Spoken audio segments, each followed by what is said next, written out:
Yo, what up? It's your boy Jeffrey, aka Papa J, and you are tuning in to another episode of Just Talking with Jeffrey. Let's go.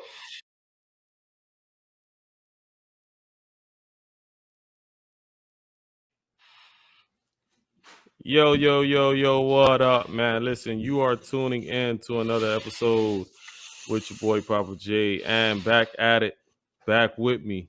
I got my boy Elo Speaks. Say what up to the people. Hey, what's up? Thanks for having me. I'm glad to be back. Talk about the sports, all the latest stuff that's happening, all the craziest happening with AB, Aaron Rodgers, Kyrie Irving, etc. Man, listen, that's gonna be some heavy stuff, man. Last time we left off a couple of things, man, because we didn't get the chance to get into it, and I hope we are able to get into everything today. No doubt. But man, listen, like you said, it's gonna be some crazy stuff, man. So I hope y'all stay tuned. But before we get into the good stuff, listen, y'all see it at the bottom, just talking with Jeffrey, man. Go follow, subscribe, do all that. And your boy Elo Speaks, man. All his stuff flashing down at the bottom. Go do the same. Go show my boy support. Elo Speaks, YouTube, Spotify, anywhere you can find him, man. Go and do that, man. Go like I said, support your boys. Support your boys. Yeah, man. But as we man, go ahead, man.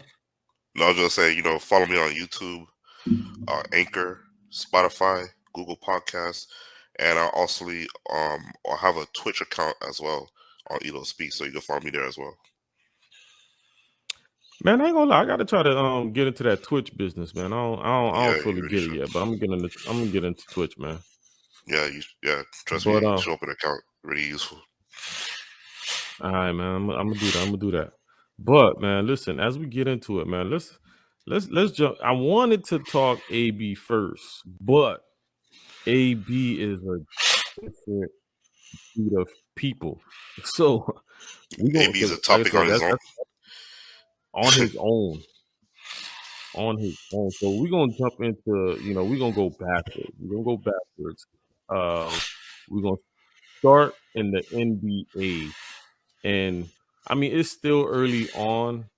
So the MVP race is forever fluid. It's going to be fluid week after week because I think when we started this off, um, who would you say was on top out of the ones that were on top?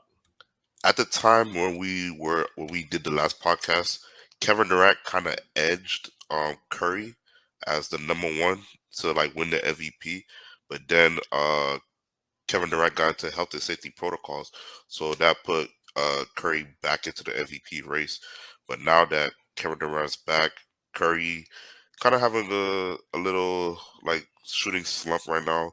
But now out of nowhere, Giannis Antetokounmpo came out of nowhere and kind of edged both of them in the MVP race. And you already know Nurkic, my apologies, Nikola Jokic, he's playing unbelievable. So he's putting himself in the MVP race. So is anybody's like MVP right now? Is up for grabs. Man, and you know what's so crazy about that? I'm not gonna lie. So as I look at the latest standings, right? So let me tell you what the order is based on what the NBA had put out more recently, right? So like you just said, you got Giannis at 1, you got KD at 2, you got Jokic at 3, you got Embiid quietly at 4. I'm not gonna lie, I haven't heard Dark anything horse. from Embiid, but he's at 4. He's a And dark then you horse. got Curry at 5, right? So they got a total of 10 people, but the next 5, whatever's not really whatever's. They're doing their thing. DeRozan, I'm not gonna lie, he could sneak into that. He could sneak Yep. into that. Yep. I forgot about him too. Um, Yeah. yeah, DeRozan. They got DeRozan at 6. LeBron is at 7. Chris Yeah. Paul at LeBron 8. James been playing good. Yeah, he is. I ain't gonna lie. I looked at his numbers recently. I mean, I think he's only had one game less than 30 points. He was at 26, and I was like, "Yo, that's crazy." But you got Gobert at 9, and then you got Ja at number 10. Ja been playing which is unbelievable. it's a good list. I'm not gonna lie. This is a good list. And so, but let's go back to what you said earlier about Steph. Regressing. Listen, I don't know if this is going to help his MVP cause or it's just going to help the team overall. But I just got a report earlier today that Clay coming back. Yep, he Clay played is tomorrow. officially returning. He is Yeah, officially returning. And from what Steve Kerr said, he's not returning to a coming off the bench type role. He's coming back into the starting lineup. he doesn't need to. He's been playing in the G League with him and Wiseman. So he's been getting good reps, good practicing. So he's been playing against like other competitions. So they're able to slide him back into the lineup. And since he fits so well with their system and style of play, it's gonna be a seamless fit. It's gonna feel like he never left. Which is true. And they're what, 29-9 right now. Yeah, So they are going to that mesh is going to be there. They're going to be able to gel. Obviously, still going to be able to put up crazy numbers now. I mean, they're putting up crazy numbers without Clay. With him coming back, is going to be even crazier. But on the other side of that, like I said, does this ultimately help? His MVP race, or does it hurt him, Steph? Because listen, he was doing his thing without Clay, without having to. I mean, not to say share the ball. He has been sharing the ball. What is he averaging? Give me a second. Hold on. I think he's averaging like uh he's averaging six assists a game, 6.1 assists a game. Um, I think with Clay coming back, he's definitely going to probably jump up because he got another shooter, like yeah. legit shooter on the He's not court gonna with get him. he's not gonna get double teamed a lot. Nah, that's definite. And I mean, Steph can kill a double team anyways, so that doesn't even Of matter. course. Um, Steph Curry's a threat from half court. yeah, like this is ridiculous. He's video game Yeah, status. He's video game. yeah. Like I don't get how he's definitely a walking video game. As Uh, soon as he's from the but logo, he's a threat I to shoot. That's the scary thing about him. he definitely is. But I mean, I'm not gonna lie. What's your to be honest, I don't think that's just my opinion. The sports world can have their own opinion, right? Everybody can have their own opinion. But I don't think Giannis should be the number one in the MVP race right now. I just Neither. don't. I I, still I feel like Kevin Durant is still leading the league in the MVP voting. That's just my personal opinion on the matter. But I can't take away from what Giannis is doing in terms of like playing, and they've been winning. I understand that Brooklyn has a better record than them, up there up by 2 games, but they just recently played the Milwaukee Bucks, and the Milwaukee Bucks were beating them by 20 points. So, and Giannis, of course, had a great game, but I still feel like Kevin Durant is still playing the best basketball I've seen him play since OKC. Since like I'm talking about 2014. So and that's that. Listen, that is true, right? And so stat wise, right? Giannis is at 27. Let's call it 28 a game, 11 boards a game, 5 assists a game. KD is at 30 points a game, 7 boards and 5 assists a game. Only area Giannis is doing better than KD in is rebounds. And you're talking about wins. Wins matter. And when you talk yeah, about somebody like KD who is able to do it by himself without two other all-stars, exactly. like I think there how do was a you game. not give it to somebody like that?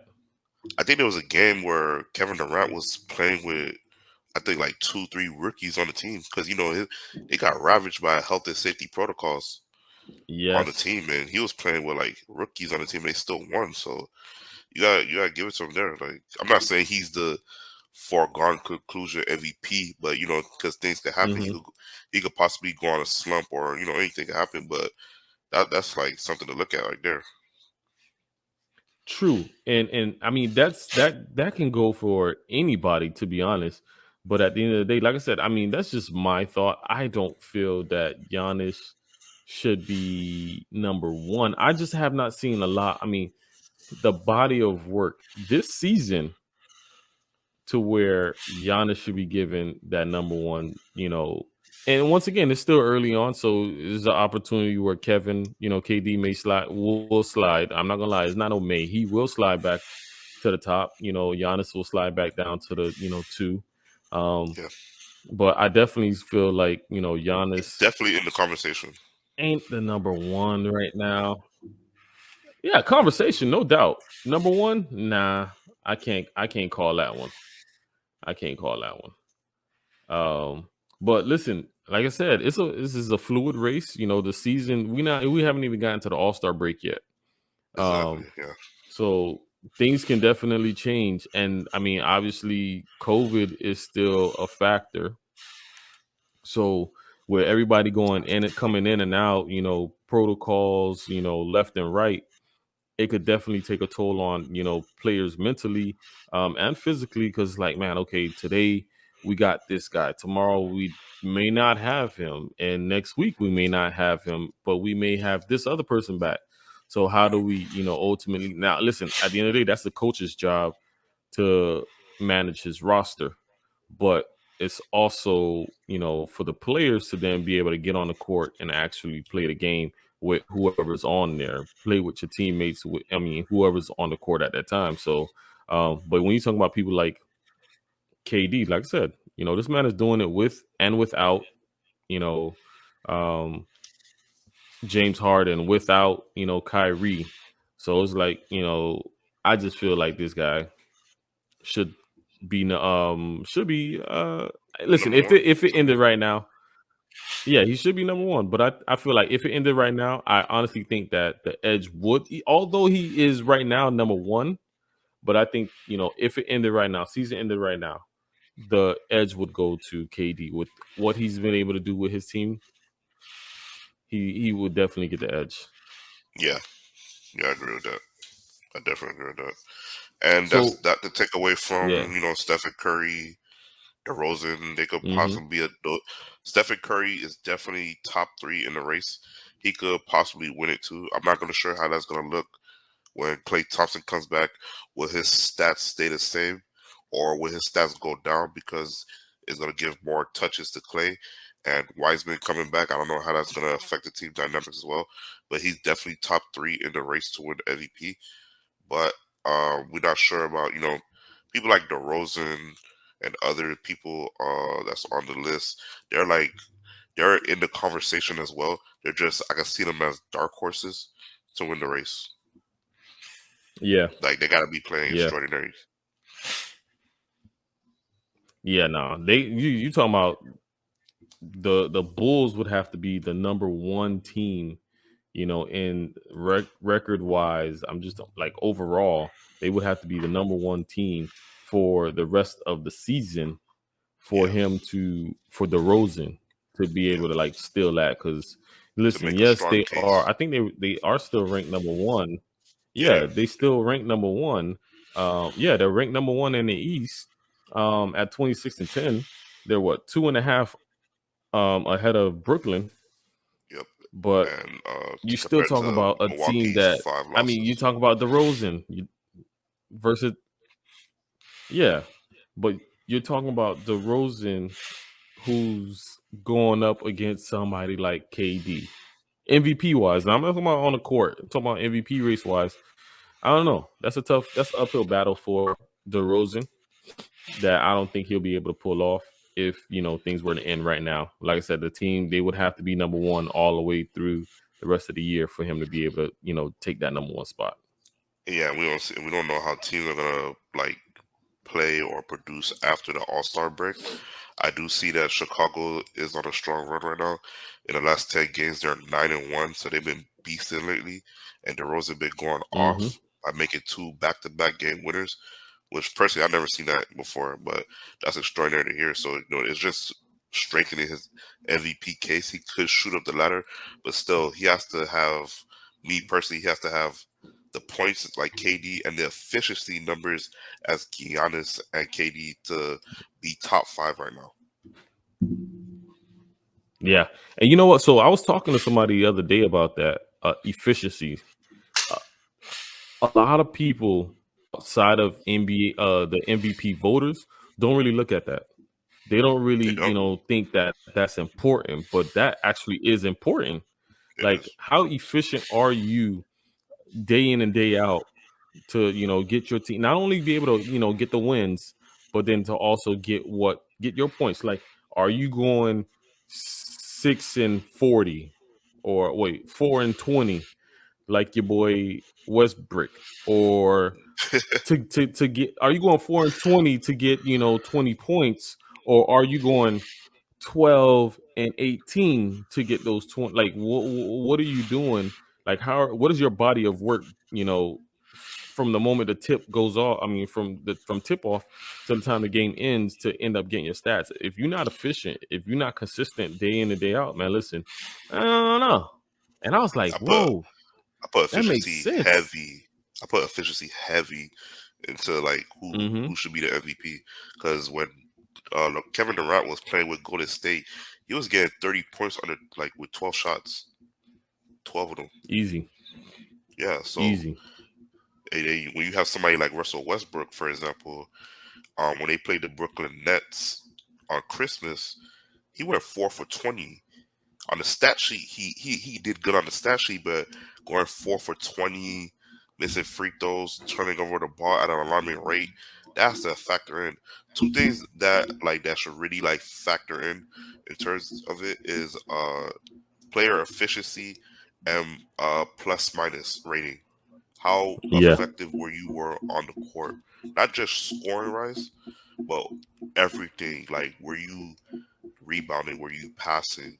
Were you defending? Yeah. That's something that shows up on the plus minus.